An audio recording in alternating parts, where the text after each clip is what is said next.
नमस्कार. जास्तीत जास्त इंग्लिश बोलणाऱ्या लोकांपर्यंत सोल्युशन मास्टर ही आयडिया जाईल असं वाटलं होतं. पण जेव्हा जगातले 200 कोटी लोक वाचतात ती आयडिया की जर इंटरनॅशनल स्पेस स्टेशनमध्ये सर्व देश शत्रुत्व विसरून एकमेकांशी बरोबर राहून त्याच्यावर आणि सायंटिफिक तिथे रिसर्च करून जगात कशी शांतता राहील याच्यावर विचार करते, सर्व देश एकत्र येतात आणि इंटरनॅशनल स्पेस स्टेशनमध्ये राहतात, तर पृथ्वीवर ते का नाही राहू शकत? बरोबर आहे. स्टार वॉर्स नावाचा सिनेमा निघू शकतो, पण स्टार पीस म्हणजे सगळ्या स्टार्सवर शांतता राहील असा सिनेमा का नाही निघू शकत?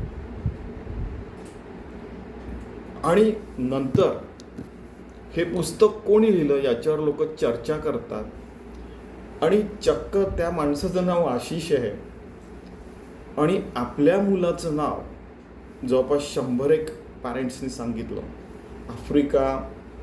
आफ्रिकेला समजा Uganda, Botswana, Kenya, south Africa, त्यानंतर साऊथ अमेरिकेत अर्जेंटिना, ब्राझील, अमेरिकामध्ये पण, कॅनडामध्ये पण, रशिया, ऑस्ट्रेलिया, बरेच ठिकाणी नाव आशिषला म्हणजे आशीर्वाद या नावाला मिळतं जुळतं ठेवत आहेत. तेव्हा लक्षात आलं की अरे पूर्ण ग्रासरूटपर्यंत पोहोचलेलं आहे या पुस्तकाची आयडिया.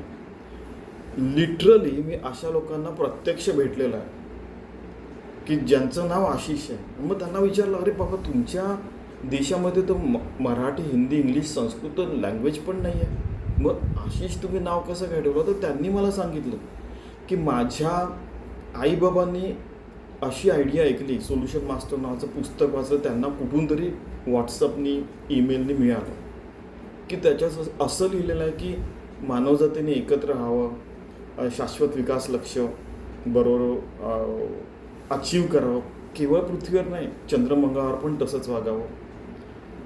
तर त्यांना खूप आवडलं. त्यांनी विचारलं की कोणी लिहिलं? तर म्हणे आशिष नावाच्या माणसाने लिहिलं आहे, म्हणून माझं नाव आशिष ठेवलं आहे.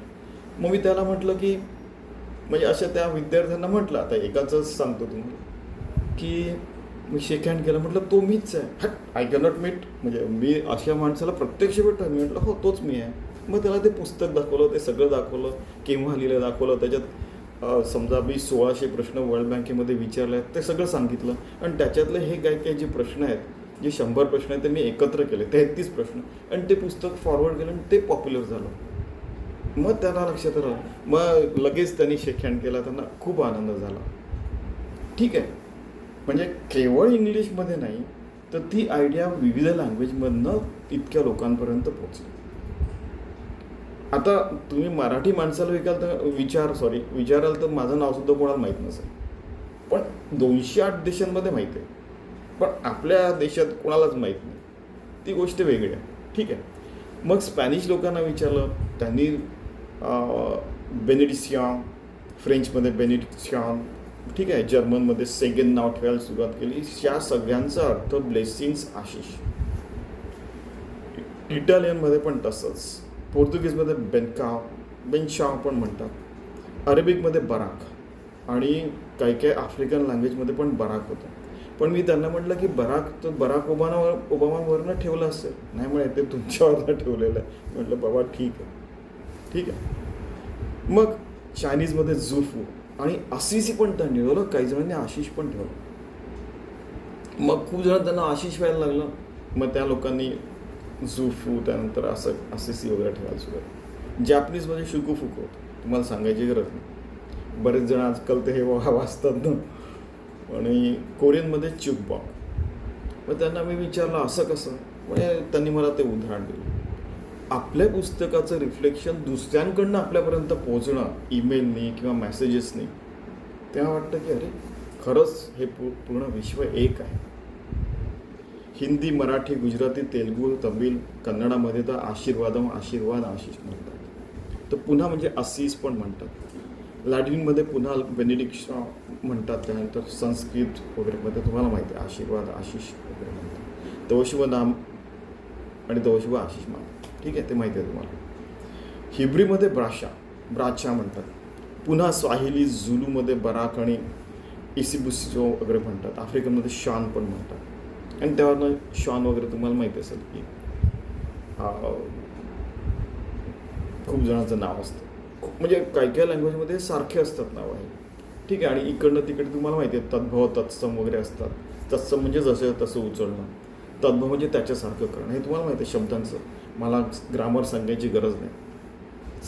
सगळेजण जे हे ऐकणारे असतील, वाचणारे असतील, त्यांना ग्रामर चांगलं असेलच त्यांचं मराठीचं.